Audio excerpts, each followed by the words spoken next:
Hello everybody, welcome back to Build the Battle MTG, and today we are going over some Innistrad Midnight Hunt spoiler cards. So these cards are just for commander purposes only, and I'm going to be going over the ones that I think will be good in commander. So let's begin with Loyal Griff. Also, I'm on MTG Goldfish. You guys can check this website out if you want to look at any of these cards. So again, I'm only going over the cards that I think will bring value to your commander deck. So any card that could do that, I will be going over. Obviously, any card could, but the ones that you most likely will be playing. So first up, we got Loyal Griff. It's a 3-drop 2/2 flash flyer, and when it enters the battlefield, you may return another creature you control to its owner's hand. So I actually think this card is pretty good, especially if your commander has some ETB effect built into it. Then it's a nice piece of protection for your commander because it has flash, so you just bounce it back to your hand if it gets targeted. And then also the 2/2 flying body for 3 is nice. So yeah, I think that card is good. Next up, we have Chaplain of Alms. It's a 1-drop 1/1 first strike with Ward 1, and it has Disturb 4 for 3 and a white. You may cast this card from your graveyard, transformed for its Disturb cost. So that's what Disturb is, in case it comes up on any other card. Now you know. So it's a human cleric, first strike, 1/1 with Ward 1. Okay, that's a pretty good body for a 1-drop.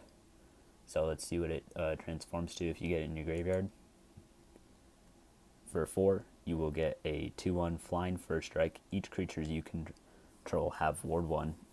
And if this would be put into a graveyard from anywhere, exile it instead.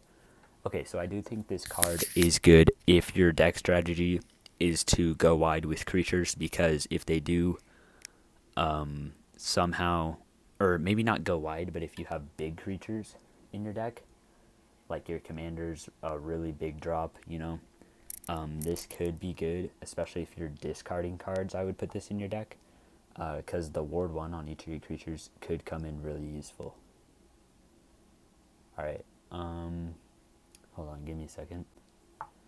Alright, next card up, we have Celestias Santificer.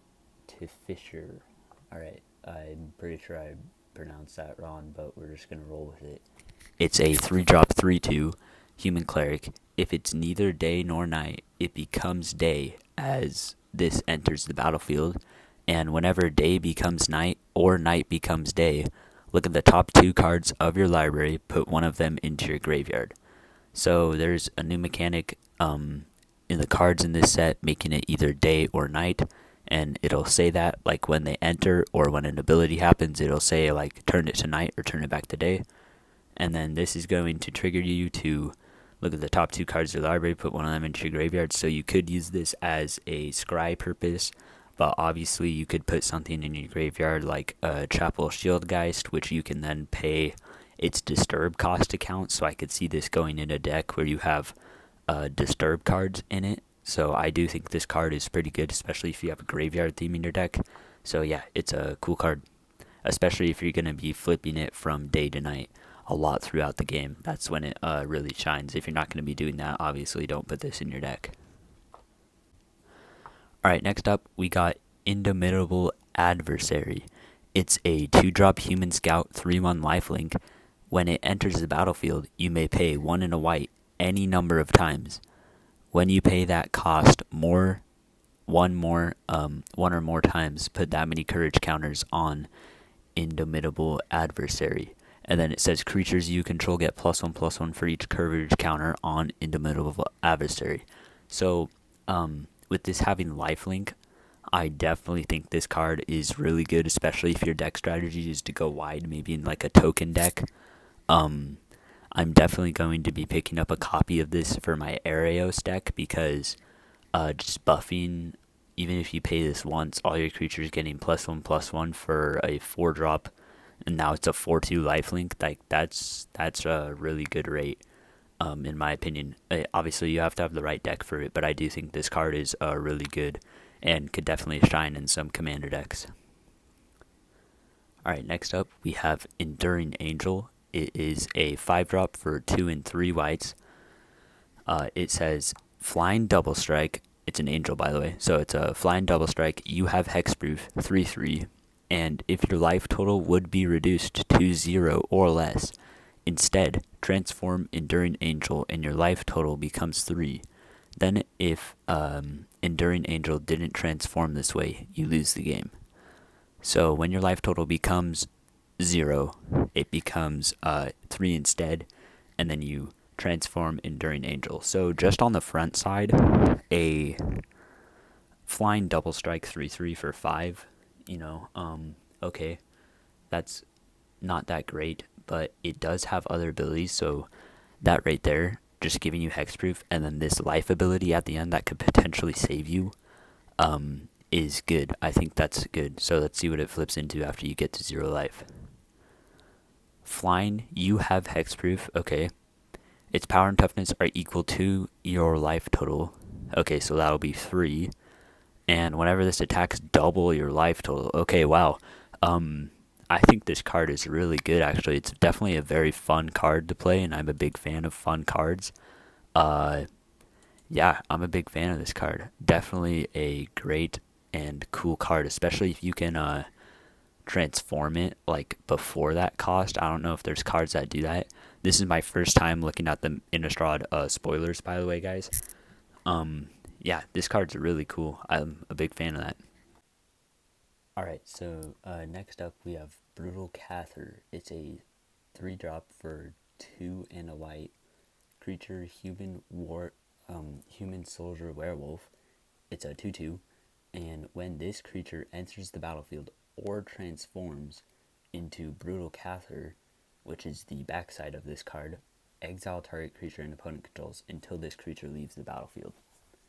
So it has Daybound, which reads, if a player casts no spells during their own turn, it becomes night on your next turn. So when this enters the battlefield, you basically get a Banisher Priest effect.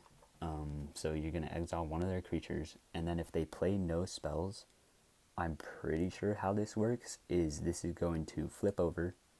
The creature that you exiled is going to come back, but then you get to exile another one. I'm pretty sure this is how this reads. Correct me if I'm wrong in the comments down below, because you might be able to have 2 creatures in exile at the same time. And if that's the case, this card is pretty good. Like, that's really good. That's a really good rate. For 3, you get a creature and you exile 2 cards. Like, that's really good. Obviously, it has some setting up to do, but even if the creature does come back, you can just exile it again when it flips over. So yeah, this card's pretty good. And then on the back, you have a 3/3 first strike with ward, pay 3 life. So if they want to target this to get rid of the creature it exiles, they have to pay 3 life, which I'm a big fan of ward. I think it's a good ability. So yeah, this card's really good. And then it has Nightbound. If a player casts at least 2 spells during their own turn, it becomes day on your next turn. So next up we have Curse of Silence. 1 drop in white, enchantment or a curse. Enchant player. As this enters the battlefield, choose a card name. Spells with the chosen name. Enchanted player casts cost 2 more to cast. And whenever enchanted player casts a spell with the chosen name, you may sacrifice this if you do draw a card. Okay, so in Commander, most of the time, unless you've played the deck before and you know what's in their hand, which is a pretty rare case, you're going to be naming their commander.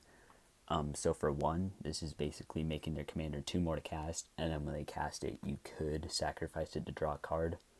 I don't think this is that great, just because in Commander you have 3 opponents, not 1, so this is only going to set 1 of them back. So unless you're just really focusing on this card draw right here, and then the minor setback, like if you have an enchantment deck, this could go in it, I guess. But if not, I don't think it's that great of a card. And keep in mind, if I skipped over any cards, I just don't think they have use in any commander decks, like maybe 1. So next up we have Beloved Beggar. It's a 2-drop for 1 and a white. it has Disturb for 6, and it's a 0/4. Okay, so that body is really bad unless you have that one commander that like gives your toughness to the power. Then that's a good creature in that deck, I guess. But also, if you're going to be discarding cards, this could go in your deck. So let's see what it transforms into. Okay, so for 2, if you cast this from your graveyard for 6, you're going to be getting a 4/4 flying vigilance. If it would be put into the graveyard from anywhere, exile it. Yeah, this card sucks. I don't know why I went over it. Oops. Alright, next up we have Gavny Downguard. It is a 3-drop for 1 and 2 white. Human soldier, 3/3. It has ward 1, and if it's neither day nor night, it becomes day when this enters the battlefield. And then whenever day becomes night or night becomes day, look at the top 4 cards of your library. You may reveal a creature card from among them with mana value 3 or less, and put it into your hand. Put the rest on the bottom of your library in any order. Okay, so if you're going to be going from day to night a bunch in your deck, like if that's the theme of your deck, this card's good in there. It has ward 1, which is always nice to have on your creature, and then it also switches it to day when it enters, so it can trigger your other cards that have abilities similar to this, and it's a good card advantage card in that deck. So yeah, if you have a deck that's switching from day to night, this is a pretty good card in there actually. Alright, next up we have Candle Trap. It's an enchantment aura. Enchant creature. Enchanted creature has defender. Prevent all combat damage that would be dealt by enchanted creature. And it has Coven for 3. Sacrifice Candle Trap. Exile enchanted creature. Activate this ability only if you control creatures with 3 different powers. So if you have an enchantment deck, I could see this going in there. It's a okay removal spell. So if you have 4 mana, you can just exile it on the spot. But if you don't have 4 mana, then you can kind of wait a little bit. Basically put the creature on lockdown, but this isn't that great, I don't think. Yeah, it's just not the best, because we have cards like Sword to Plowshares and Generous Gift for 3 and not 4. So yeah. Next up we have Unruly Mob, which is a 2-drop 1/1 human. Whenever another creature you control dies, put a +1/+1 counter on Unruly Mob. So I could see this being used in a token deck, and that's about it, but it could be really good in a token deck. So yeah, that's a thing.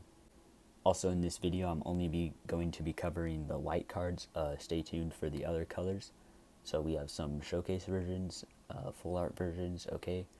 And then coming down to the Innistrad Midnight Hunt commander cards, we have this memorial card, Evanikins or something like that, memorial. It is a 8-drop legendary artifact with indestructible, and it says other legendary permanents you control have indestructible. Okay, so this card's not great unless you have like an all legendary deck, but even still, like, that's a pretty steep cost to be casting this from in like a really select deck. So I guess it could come in handy, but if you have an all legendary deck, I feel like there's better cards than this to put in there. Like, we have that other memorial card for 7 that gives all your creatures like First Strike, Vigilance, Trample, Lifelink, Death Touch, all those, like all the normal key abilities, and that's for 7. So yeah, I don't think this is that great just because of how expensive it is. And then the only legendary, like, I think it should just say permanents you control have indestructible. Anyways, next up we have Visions of Glory. It's a 5-drop sorcery for 4 and a white, and it says create a 1/1 white human creature token for each creature you control. Okay, and that's flashback for 10. But it says this spell costs X less to, and it's a 8 and 2 white, the flashback is. So at the cheapest, you're going to be costing it for 2 white. This spell costs X less to cast, where this way, where X is the greatest mana value of a commander you own on the battlefield or in the command zone. So you may cast this card from your graveyard using its flashback cost, then exile it. Okay, so if you have a expensive commander in white, I could see this card being played maybe in a deck like Arios, where you want to make a bunch of creatures and attack with them. I feel like this would actually be really good in that deck. And yeah, so that's all the white cards that we're going to be covering today. Thank you so much for tuning in, and stay tuned for the other colors. I will be dropping those videos as soon as I can. Make sure you guys like and subscribe so you can join the Curvy gang, and we'll see you in the next video.